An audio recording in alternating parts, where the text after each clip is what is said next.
Good morning, students, and my dear friends. I'm Dr. Shalini Shukla, and today is 18th of October 2022, Tuesday. Before starting the discussion, if you want lecture PDF, you can join me on Telegram channel. You can also follow me on other social media platforms. और इसी Telegram channel पर आपको economic times, mint और business standard की news headlines की separate PDF भी मिल जाएगी. तो स्टार्ट करते हैं आज का discussion. Motivation of the day is do what you love what you do, and with all your heart give yourself to it. और आज की मिंट पेपर की ये न्यूज़ हेडलाइंस है और बिजनेस स्टैंडर्ड की इतनी news headlines, approximately 10 news articles हम आज कवर करेंगे. तो स्टार्ट करते हैं आज का पहला आर्टिकल जो कि पेज नंबर 1 पर दिया हुआ है, और इसके साथ ही बिजनेस स्टैंडर्ड के पेज नंबर 4 पर दिया हुआ भी एक आर्टिकल हम कवर करेंगे. तो देख लेते हैं आज का पहला न्यूज़ आर्टिकल क्या है. Retail inflation likely peaked in September, RBI report. Reserve bank of India की स्टेट ऑफ इकोनॉमिक रिपोर्ट सितंबर मंथ की रिलीज़ हो गई है, और उस रिपोर्ट में रिजर्व बैंक ऑफ इंडिया के अकॉर्डिंग ये कहा गया है कि सितंबर के मंथ में इंडिया में जो consumer price index based inflation थी, CPI बेस्ड इन्फ्लेशन थी, जो कि अप्रॉक्सीमेटली 7.4 थी, वो अपने पीक पॉइंट पर थी. It means the CPI based inflation in the month of September might have peaked. It means इसके आने वाले मंथ में, अपकमिंग मंथ्स में, यानी अक्टूबर नवंबर में अब हमें CPI बेस्ड इन्फ्लेशन में डिक्लाइन या मॉडरेशन देखने को मिलेगा. तो RBI के अकॉर्डिंग सितंबर के महीने में इन्फ्लेशन अपना पीक पॉइंट अचीव कर चुकी है, और आगे आने वाले मंथ में this CPI based inflation could fall. So because of the favorable base effects and easing momentum, Indian economy may see moderation in CPI based inflation in upcoming months. However, RBI has cautioned about inflation that it may decline in upcoming months, like in October or November, but still the inflation would be high above the tolerance limit of reserve bank of India. तो RBI ने बोला कि भले ही inflation आगे आने वाले महीनों में कम होती हुई दिखे, लेकिन अभी भी इन्फ्लेशन और आगे आने वाले टाइम में भी इन्फ्लेशन एक बहुत बड़ा चैलेंज होगा इंडियन इकोनॉमी के लिए, क्योंकि टॉलरेंस लिमिट से अभी भी ऊपर ही रहेगा आगे आने वाले मंथ में. What is the tolerance limit? That is 6. 6 is the CPI based inflation tolerance, maximum tolerance limit for reserve bank of India. तो इसी को देखते रिजर्व बैंक ऑफ इंडिया ने बोला है कि इन्फ्लेशन के अगेंस्ट जो फाइट है वो अभी भी आगे आने वाले कुछ मंथ्स तक कंटिन्यू रहेगी. तो फिलहाल के लिए RBI जो है वो अपने टॉलरेंस लिमिट में इन्फ्लेशन को लाने के लिए 2 स्टेप्स में काम करेगी. पहला स्टेप क्या होगा RBI के लिए? पहला स्टेप ये होगा कि जो ये 7.4% और 7% की CPI चल रही है, इसको एटलीस्ट फर्स्ट फेज़ में 6 के नीचे या 6 के आसपास लाया जाए.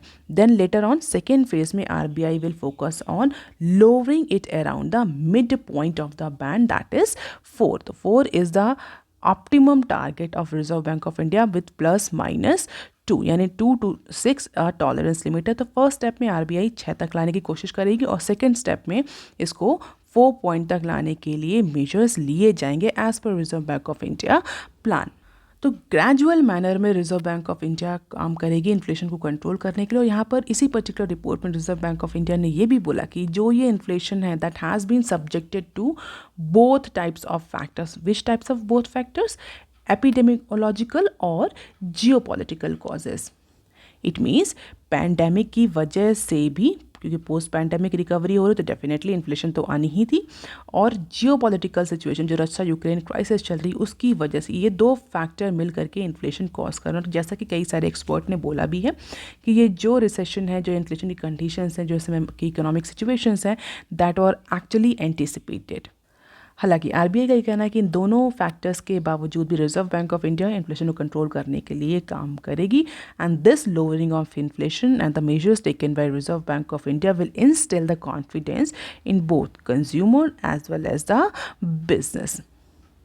और इस पर्टिकुलर इकोनॉमिक सिनेरियो को RBI सेंट्रल गवर्नमेंट के साथ मिलकर के इंडिया की इंटरनेशनल कॉम्पिटिटिवनेस को इम्प्रूव करने के लिए भी टैप कर सकती है। इट मीन्स इंडिया के एक्सपोर्ट को और ज़्यादा कॉम्पिटिटिव बनाने के लिए। जिस तरह से इंडियन रुपी डेप्रिशिएट कर रहा है उसको देखते हुए एक्सपोर्टर्स को कुछ फ़ायदा होगा। हालांकि इसको लेकर के भी अपने अपने पॉइंट ऑफ व्यू है एक्सपर्ट से। कुछ एक्सपर्ट का कहना है कि एक्सपोर्ट और इम्पोर्ट दोनों ही डिक्लाइन कर रहे हैं, तो बहुत ज़्यादा इम्पैक्ट या बहुत ज़्यादा बेनिफिट्स एक्सपोर्टर्स को देखने को नहीं मिलेगा because of the currency depreciation.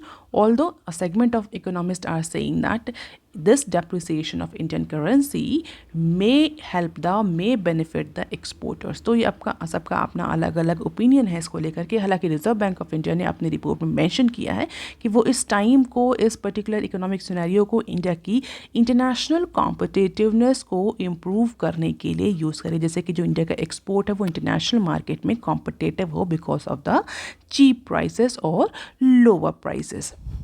और इन सारे पैरामीटर्स को देखते हुए कहीं ना कहीं ये इंडिकेशन जा रहा है कि प्रॉबेबली अपकमिंग मंथ्स में आरबीआई जो है वो बहुत ज़्यादा एग्रेसिव मॉनेटरी पॉलिसी टाइटनिंग के लिए नहीं जाएगा, क्योंकि अगर आरबीआई की रिपोर्ट में खुद ये कहा जा रहा है कि आगे आने वाले मंथ्स में सीपीआई बेस्ड इन्फ्लेशन मॉडरेट होगी, तो डेफिनेटली आरबीआई का जो अप्रोच है मॉनेटरी पॉलिसी टाइटनिंग को लेकर के वो थोड़ा सा कम एग्रेसिव होगा, क्योंकि कहीं ना कहीं इंडिया में इन्फ्लेशन के साथ इकोनॉमिक ग्रोथ को भी फोकस किया जा रहा है, अनलाइक यूएसए।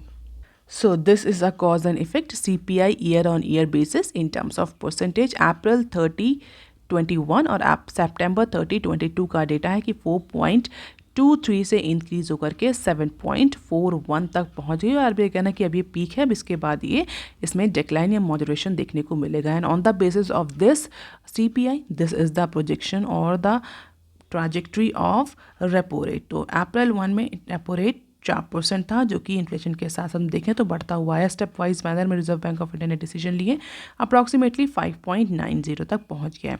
और जैसा कि हमने डिस्कस किया कि आरबीआई का अब जो है मॉनेटरी पॉलिसी टाइटनिंग को लेकर के अप्रोच जो है वो थोड़ा सा मॉडरेट और थोड़ा सा लेस एग्रेसिव हो सकता है। उसी की वजह से जो बॉन्ड यील्ड है वो भी इम्पैक्ट करेगी। तो इस न्यूज़ को भी कवर कर लेते हैं। Yield is as MPC minutes hint at slower rate hike। तो yield on government bonds fell sharply on Monday। तो जो गवर्नमेंट के बेंचमार्क इंडेक्स से, जब बेंचमार्क जो बॉन्ड्स है जिसकी हम बात करें, बेसिकली 10 या 10 ईयर्स के जो बॉन्ड्स हैं उनकी जो यील्ड थी उसमें मंडे को फॉल देखने को मिला बॉन्ड मार्केट में। क्यों फॉल देखने को मिला? Because of the positive investor sentiments. किस तरह के पॉजिटिव सेंटीमेंट्स हुए इन्वेस्टर्स में? कि मॉनेटरी पॉलिसी की जो सितंबर 28 और 30 को मीटिंग हुई थी उसके मिनट्स ऑफ मीटिंग पब्लिश हुए हैं।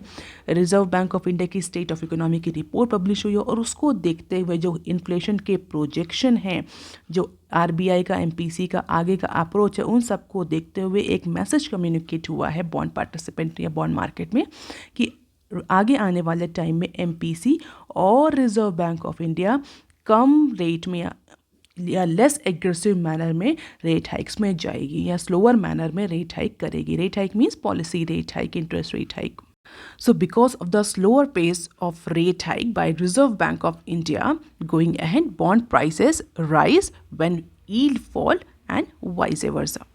तो आरबीआई के अप्रोच और कम्युनिकेशन की वजह से बॉन्ड पार्टिसिपेंट्स आर थिंकिंग कि आगे आने वाले टाइम में आरबीआई बहुत एग्रेसिव मॉनेटरी पॉलिसी टाइटनिंग पर नहीं जाएगी, जिसका इम्पैक्ट में बॉन्ड प्राइस पर और बॉन्ड यील्ड पर क्लियरली विजिबल हो रहा है। This is the impact tracker India's G security yield in terms of percentage. तो ये ब्लू बार जो है वो ये 10 या 10 ईयर्स के जो बॉन्ड है उनकी यील्ड इंडिकेट कर रहा है, and this red line indicates a 1 year bond yield rate। You can just have the glimpse of it। अब देख लेते हैं article number 2 that is given on page number 6 of Business Standard।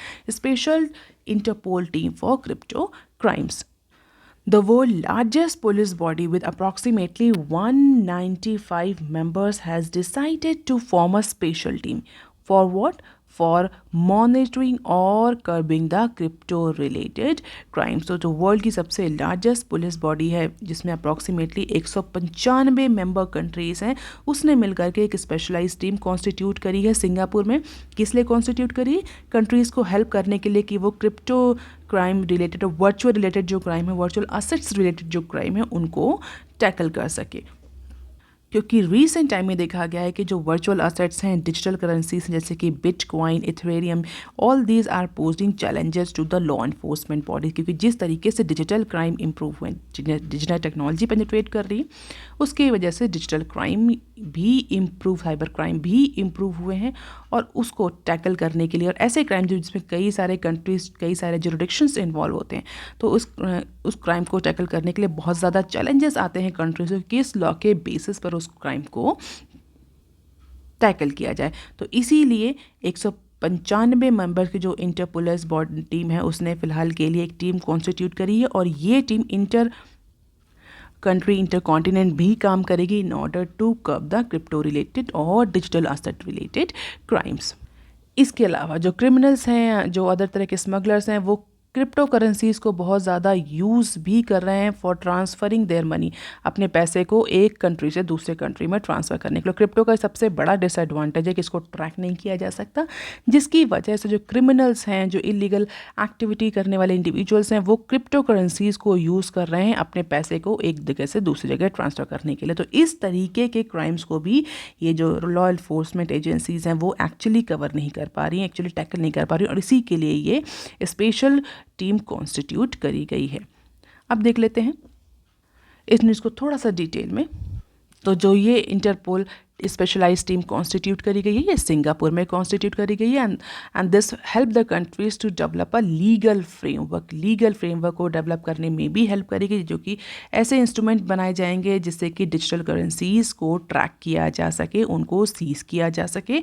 और अगर ऐसा कोई डिजिटल करेंसी या virtual asset का क्राइम है जहाँ पर कई सारे ज्यूरिडिक्शंस, कई सारे स्टेट्स, कई सारे कंट्रीज इन्वॉल्व हैं, तो उस तरह के लिए भी लॉज या लीगल फ्रेमवर्क तैयार किए जाएंगे। और इसके लिए जो रिक्विजिट ट्रेनिंग है वो भी कंट्रीज़ की लॉ एनफोर्समेंट बॉडीज़ को प्रोवाइड किए जाएंगे, जिससे कि वर्चुअल जो असेट रिलेटेड टैक्टिक्स हैं, ट्रेंड्स हैं, उसको लर्न कर सकें लॉ एनफोर्समेंट बॉडीज़। और यहाँ पर एक और न्यूज़ है इंटरपोल से रिलेटेड। इंटरपोल की जो जनरल असेंबली है वो इंडिया में हो रही है आफ्टर 25 ईयर्स। इससे पहले इंडिया में कब हुई थी? इससे पहले इंडिया में 1997 में हुई। So as a part of India 75th independence day महोत्सव, ये जो जनरल असेंबली की मीटिंग है वो इंडिया में ही हो रही है। और अगर 75 साल बाद किसी मल्टीलैटरल ऑर्गेनाइजेशन की जनरल असेंबली की मीटिंग इंडिया में हो रही है, तो definitely it becomes very important for your competitive exam. So if you are preparing for any competitive exam, you might have a look on this particular inter और multidisciplinary organisation. General meeting कब कब होती? हर साल एक बार ये meeting ज़रूर होती है, और इंडिया में 75 साल बाद ये मीटिंग हो रही है। अब देख लेते हैं article number 3 that is given on page number 8 of business standard. China delays release of GDP data, claims economic rebound. US और चाइना को लेकर के और उनकी इकोनॉमीज को लेकर के कई सारे जो इकोनॉमिस्ट हैं, कई सारे जो ऑर्गेनाइजेशन हैं, दे आर प्रोजेक्टिंग कि यूएस और चाइना की जो इकोनॉमी है वो रिसेशन में जा चुकी है। इसीलिए बहुत टाइम से चाइना के जो जीडीपी डेटा है, इकोनॉमिक डेटा है, उसका वेट किया जा रहा था। लेकिन फ़िलहाल के लिए चाइना ने अपना जो इकोनॉमिक इंडिकेटर्स है, जो शेड्यूल था पब्लिकेशन के लिए इस वीक में, उसको फ़िलहाल के लिए डिले कर दिया है, जहाँ पर चाइना के थर्ड क्वार्टर का जीडीपी डेटा रिलीज़ होता। तो as per the updated calendar, China has delayed the release of its economic data and economic indicator. और उसके लिए रीज़न क्या साइट किया है?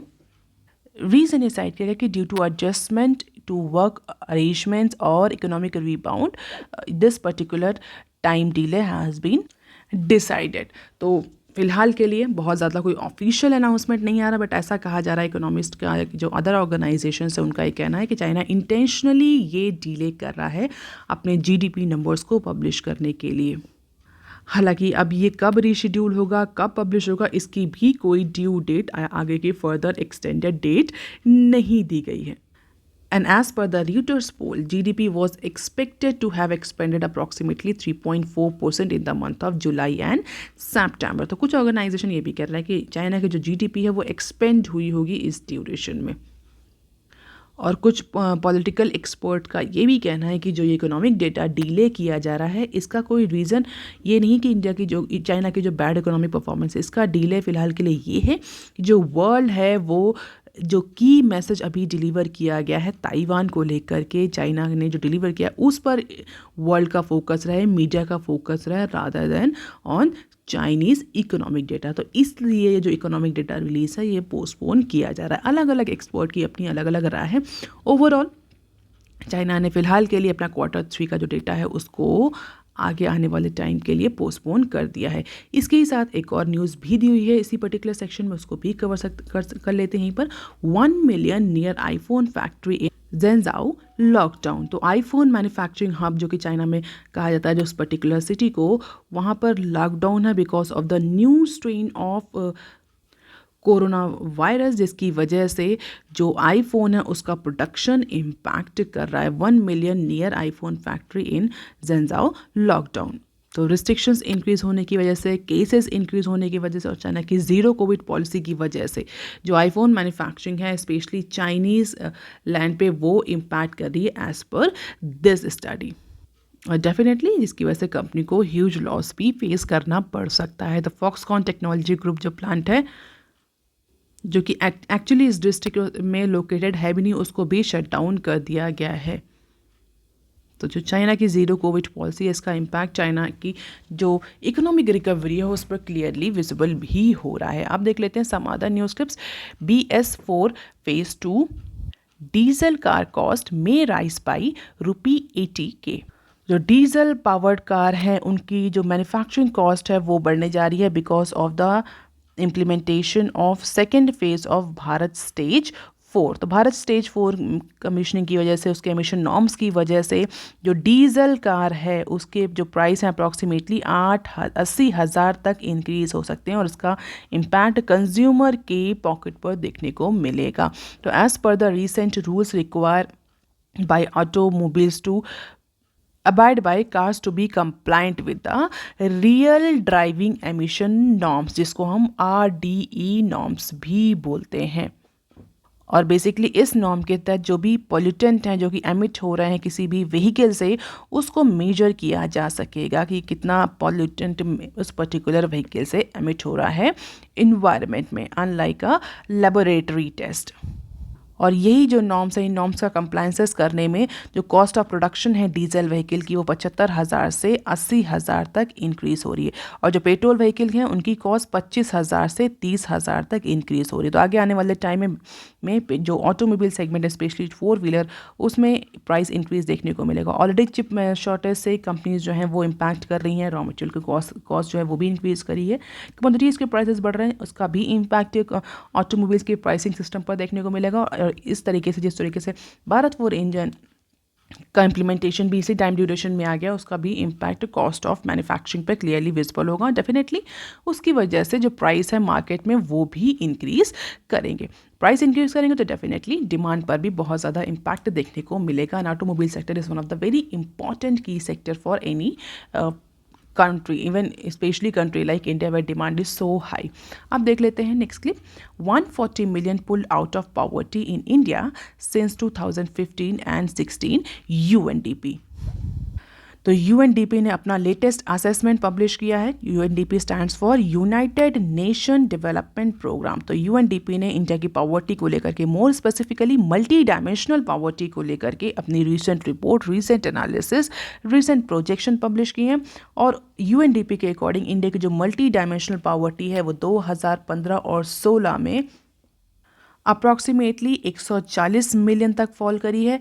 इसी के साथ 2019 और 21 में यही फॉल अप्रॉक्सीमेटली 275 मिलियन रहा है in comparison to the previous period. तो 2015 से, अगर बहुत क्लियरली डेटा मैं प्रेजेंट करूँ तो 2015 से लेकर के 2021 तक जो फॉल देखने को मिला है मल्टी डायमेंशनल पॉवर्टी में वो 140 मिलियन का फॉल था। जबकि अगर इसको प्रीवियस डेटा से कंपेयर किया जाए तो प्रीवियस ईयर्स में जब ये यूएनडीपी के एनालिसिस पब्लिश हुई तो उसके अकॉर्डिंग 2005 से लेकर के 2015 का टाइम पीरियड देखें तो इस टाइम पीरियड में जो मल्टी डायमेंशनल पॉवर्टी है उसमें अप्रॉक्सीमेटली 175 मिलियन का फॉल देखने को मिला था। इट मीन्स इंडिया की जो मल्टी डायमेंशनल पॉवर्टी है उसमें जो रिडक्शन हो रहा था ईयर बाय ईयर वो फिलहाल के लिए रुक गया है। मल्टी डायमेंशनल पॉवर्टी, अगर इनडायरेक्टली बोलें इसको हम, तो multi dimensional poverty reduction has been slow down और जो पॉवर्टी है वो इंक्रीज हो रही है। और अगर हम इस पीरियड को देखें तो हम कह सकते हैं कि बिकॉज ऑफ द पैंडेमिक, एक रिसेंटली रिपोर्ट भी पब्लिश हुई तो उसको भी हमने कवर किया था कि पैंडमिक की वजह से एक large section of the society India में, मोर स्पेसिफिकली इंडिया में एक large section of the society जो है वो पॉवर्टी में फॉल कर गया है। और यूएनडीपी की जो रिपोर्ट है वो भी कहीं ना कहीं यही इंडिकेट करे कि जो फॉल हो रहा था 2005 से 2015 तक वो सिग्निफिकेंट था, लेकिन सडनली अगर हम स्पीड को देखें तो जो पॉवर्टी में फॉल है वो रिड्यूस हो गया है। तो कहीं ना कहीं इंडिकेट कर रहा है कि जो nutrition, child mortality, years of schooling, school attendance, cooking fuel, sanitation, drinking water, electricity, housing, assets, इन सब की जो फैसिलिटी अवेलेबिलिटी है, बेसिक एमिनिटीज़ की जो अवेलेबिलिटी है इंडिया में एक लार्ज सेक्शन ऑफ सोसाइटी को वो रिड्यूस हुई है। तो यूएनडीपी ने नेशनल फैमिली हेल्थ सर्वे की रिपोर्ट का डेटा यूज़ करते हुए मल्टी डायमेंशनल पॉवर्टी डेक्लाइन को लेकर के ये इंडिकेशन दिया। तो यूएनडीपी के अकॉर्डिंग 2015 से 2021 के बीच में जो पॉवर्टी डेक्लाइन हुआ है वो फास्टर पेस से तो हुआ है, लेकिन जो नंबर हैं वो कम है एज पर द यूएनडीपी। अब देख लेते हैं next clip. Indians remitted 35% more in August under LRS and NRI deposits inflow moderated to $1.43 billion in April and August period. तो पहली न्यूज़ देख लेते हैं। Outward remittances under the reserve bank of India liberalise remittances scheme, LRS को हमने cover भी किया था न्यूज़ में, जहाँ पर हमने डिस्कस किया था कि जो रिजर्व बैंक ऑफ इंडिया है वो LRS सिस्टम के थ्रू जो भी रेमिटेंसेस हैं उनकी प्रोसेस को, उनके उसमें जो डॉक्यूमेंटेशन और जो कंप्लाइंसेस है उसको ईज आउट बना रहे, जिससे कि इंडिया में ज़्यादा से ज़्यादा रेमिटेंसेस आएँ। क्योंकि जिस तरीके से इंडिया में FPI का इनफ्लो फॉल किया था, जिसकी वजह से जो Indian equity market continuously moderate हो रही थी, डिक्लाइन कर रही थी, उसके बाद से रिजर्व बैंक ऑफ इंडिया ने बहुत सारे मेजर लिए थे लिबरलाइज रेमिटेंस स्कीम LRS के तहत, जहाँ पर जो NRIs इंडिया में के बाहर रहते हैं और इंडिया में पैसा भेजते हैं उनके लिए ईज कर दिए थे कुछ रूल्स। तो इसी LRS सिस्टम के बाद अगर हम देखें month wise month data India के रेमिटेंसेस का, आउटवर्ड रेमिटेंसेस का, तो आउटवर्ड रेमिटेंसेस जो है वो अप्रॉक्सीमेटली 34.5% तक जंप किए हैं मंथ ऑन मंथ बेसिस में in the month of August. Approximately $2.67 billion का आउटवर्ड रेमिटेंसेस देखने को मिला है as per the latest data release by central bank in October bulletin showed. तो इसका सीधा मतलब ये हुआ कि जो इंडियंस हैं वो बाहर फिलहाल के लिए पैसा ज़्यादा खर्च कर रहे हैं या भेज रहे हैं। मोस्ट ऑफ द केसेस में अगर देखें तो जो टूरिज्म में, इंटरनेशनल ट्रैवल और टूरिज्म में सबसे ज़्यादा खर्च होता है इंडिया के। तो रिसेंट टाइम में, इस टाइम में अगस्त के मंथ, सितंबर के मंथ में इसमें जो इंटरनेशनल टूर है, इंटरनेशनल ट्रैवल है, इसमें इंक्रीज़ देखने को मिला, जिसके तहत LRS के तहत की होने की वजह से 35% का इंक्रीज़ हमें आउटवर्ड रेमिटेंसेस में। Mind it student, this is not inward remittances, it is outward remittances. It means Indian are sending money to outside, maybe because of different reason, medical के पर्पज से भी, टूर एंड ट्रैवल के purpose से भी, other recreational purpose से भी और visits के पर्पज से भी। अब देख लेते हैं next clip. NRI deposits inflow moderated to $1.43 billion in April और अगस्त पीरियड। एक साइड तो हमारा जो आउटवर्ड रेमिटेंसेज है वो बढ़ रहा है, लेकिन अगर हम बात करें जो इंडिया में रेमिटेंसेज है, जो फ्लो ऑफ मनी है from non residence Indian to India, NRI deposits भी बोलते हैं इसको, उसमें फॉल देखने को, मॉडरेशन देखने को मिला है। that has been moderated to approximately $1.43 billion in April and August 2022, जो कि पिछले साल यानी 2021 में यही नंबर अप्रॉक्सीमेटली 2.44 बिलियन था, जो कि रिड्यूस होकर के 1.43 बिलियन हो गया है।